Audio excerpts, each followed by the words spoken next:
ہونا باقی ہے، اس لیے کہ صوبے بھی ایک دن میں نہیں بن جائیں گے. یہ کوئی سر جان کلف والی لائن نہیں ہے جو وہ ایک نقشے پر بیٹھ کر جو ہے پین سے ایک دائرہ اور ایک لائن کھینچتے جا رہے تھے.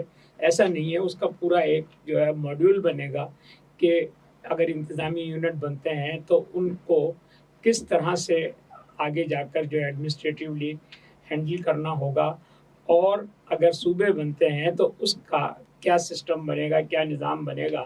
تو یہ اگر اس پر عمل درآمد بھی ہوا اور اگر ریفرینڈم ہو جانے کی صورت میں یہ ہو جاتا ہے، پھر بھی اس کی تشکیل میں کم از کم سال سے کم کا عرصہ نہیں لگے گا سارے معاملات کو سامنے لانے کے لیے.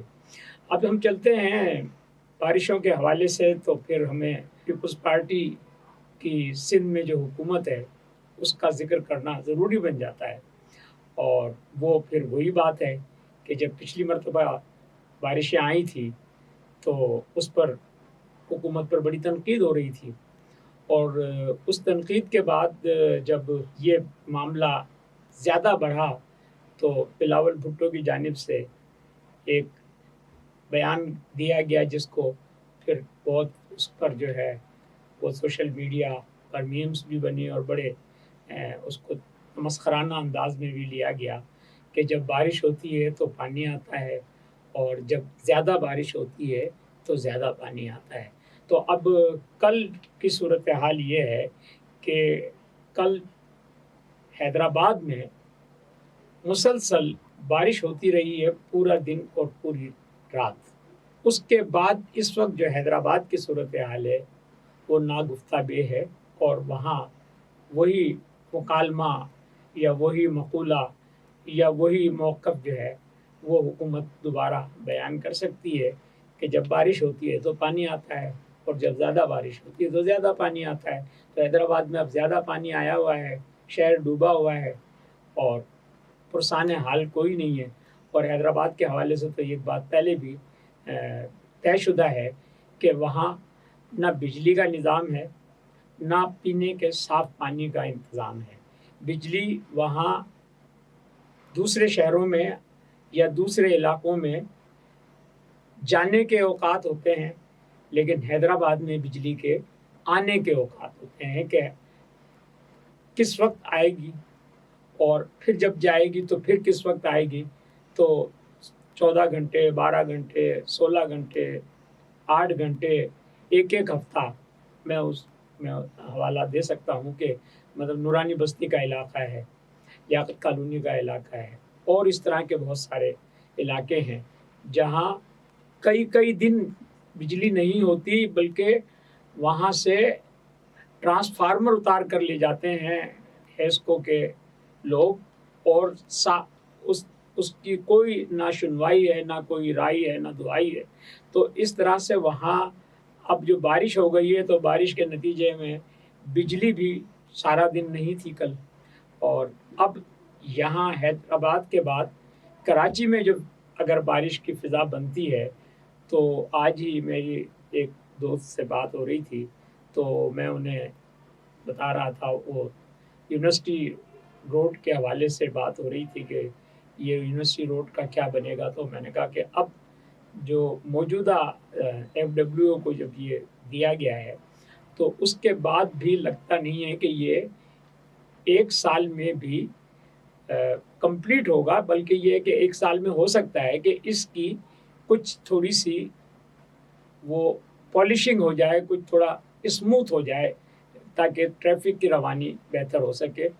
تو انہوں نے جواب میں مجھے کہا کہ اگر آج بارش ہو جائے گی تو کل آپ کو اس کا بھید کھل جائے گا کہ یونیورسٹی روڈ کا کیا حال ہوگا اور یونیورسٹی روڈ کیا ہوگا. تو یہ صورتحال ہے کہ نہ گڑھوں کا پتہ ہے، نہ سڑکوں کی کھدائی کا پتہ ہے، اور نہ ہی نالوں میں صفائی کا پتہ ہے. تو اگر جو حیدرآباد کی صورتحال ہے وہ تو اپنی جگہ ہے، لیکن جو کراچی کی صورتحال ہوگی وہ اس سے بھی زیادہ بدتر ہوگی.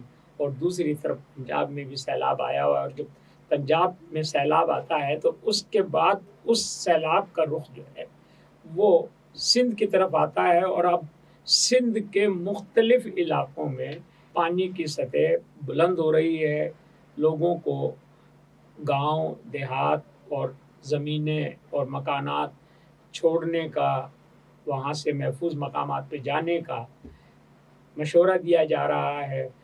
اور دوسری طرف کچھ ایسی بد انتظامیاں بھی ہیں کہ جو کینال ہیں، خاص طور پر جو ٹھری میروا کا جو علی کینال ہے، وہ اتنے پانی کے آنے کے باوجود بھی وہ ابھی تک سوکھا پڑا ہوا ہے اور وہاں کے علاقے میں کم سے کم لاکھوں ایکڑ زمین اس کے نتیجے میں برباد ہو چکی ہے.